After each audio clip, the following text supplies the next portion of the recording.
The two episodes that I pulled for analysis are from Season 2 of Battlestar Galactica, The Captain's Hand and The Farm. At this point in the series, the human survivors are no longer in a heightened state of emergency. They have successfully avoided the Cylon enemy, and they have some sense of personal security. Now they must focus on reconstructing social order, the economy, and the government. This is a particularly interesting point for academic analysis to take place. Generally, ideologies are mostly invisible in societies, but for the politicians and military personnel in Battlestar Galactica, they are aware that their decisions will impact the future of humanity, and subsequently they debate and rationalize each decision, which makes the underlying ideologies that impact governmentality and social norms hyper-visible. This visibility of ideology is especially pertinent in the episode The Captain's Hand, which features a moral debate and religious debate surrounding abortion rights. President Rosalind is conflicted. She has pro-feminist and pro-choice leanings, but at the same time she must take into account the existence of humanity, which at this point is in a very precarious state. They're unsure whether or not the human race can survive at the current rate of reproduction. In one of the very early episodes of Battlestar Galactica, in her first address to the public, President Rosalind states that now it's the time for the human race to regroup, and specifically to start having babies and making new life. The human population at this point is basically existing in terms of Agamben's bare life. There's just this concern for survival and for biological reproduction. There isn't this elevated sense of life. President Rosalind does construct the current situation as a state of exception. She announces that she has tried to uphold the rights and freedoms citizens were granted prior to the Cylon attack, but the survival of the human race is now in direct conflict with these individual rights. It basically boils down to the individual's right, the woman's right to make reproductive decisions against the survival of the human race. Personal autonomy is seen in direct conflict with the needs of the state and with the broader needs of the population. Just as Holloway notes in her text, these rights are distributed unevenly to different bodies. Women lose their rights to autonomy and to privacy in the state of exception. While they are still considered citizens and therefore afforded certain rights, women are also subject to increased surveillance and regulation by the state. No exception for abortion rights are noted, so if a woman is a victim of rape or incest, she is still expected to carry the child to term.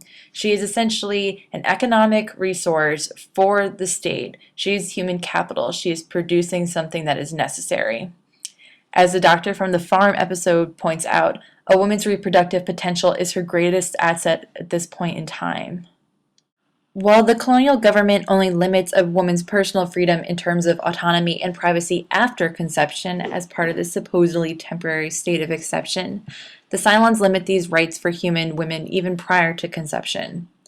In the episode The Farm, fighter pilot Kara Thrace is captured during an ambush and wakes in a strange hospital where she is treated by Cylons.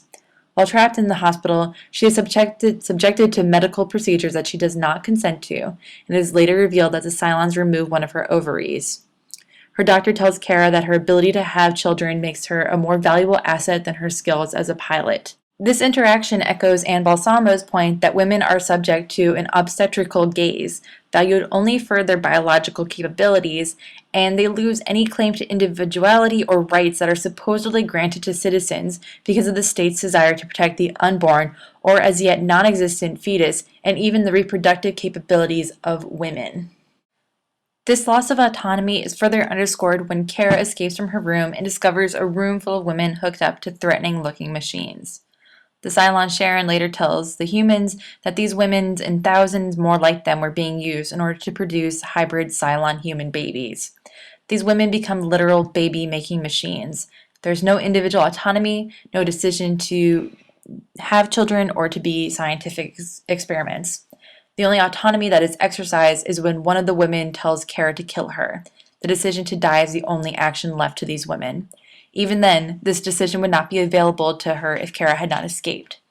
Like the various agents who intervene in Carla Holloway's text, the Cylons have complete control over these women as they live, reproduce forcibly, and die.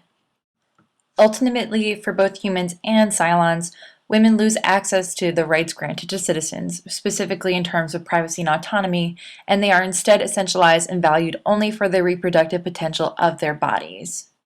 Although there is an emphasis on women's bodies for their reproductive potential, even the right to be pregnant and to be a mother are differentially granted based upon the specific body.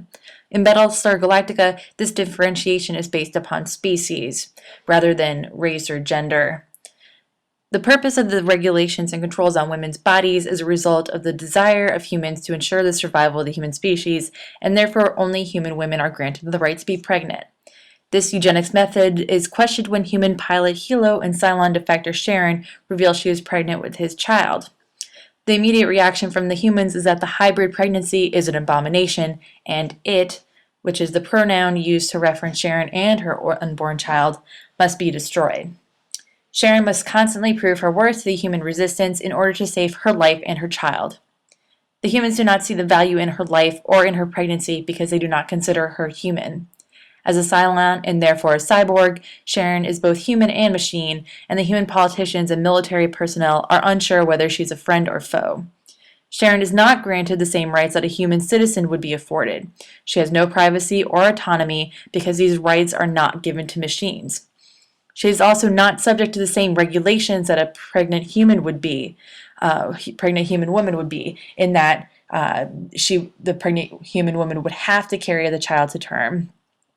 But the function is the same. Sharon still has no agency in what happens to her pregnancy. Sharon is ultimately subject to the regulation of the state without being part of it. She is the essential homo sacer. Eventually, Sharon is allowed to carry her pregnancy to term, but her child is removed from her immediately because the government and military deem it too dangerous to allow the Cylon to be a mother. Battlestar Galactica makes visible the unequal influence of military and political power on specific bodies. This power is used to control the populations for different purposes. Human women are regulated because of the need to preserve the human race, and therefore their reproductive value to the state trumps any individual claim to autonomy and privacy that other citizens may expect. In contrast, Cylon women are regulated once again because of the need to preserve the human race before a security measure. There are eugenic values at play, and only pure humans are valued. Non-humans, those who are fully or even partially Cylon, are a threat that cannot be allowed to exist. The threat to security outweighs any individual claim to autonomy and privacy, which are not even granted to these bodies under any circumstance, because Cylons are non-human and therefore not considered citizens, although they are still subject to the state's regulations.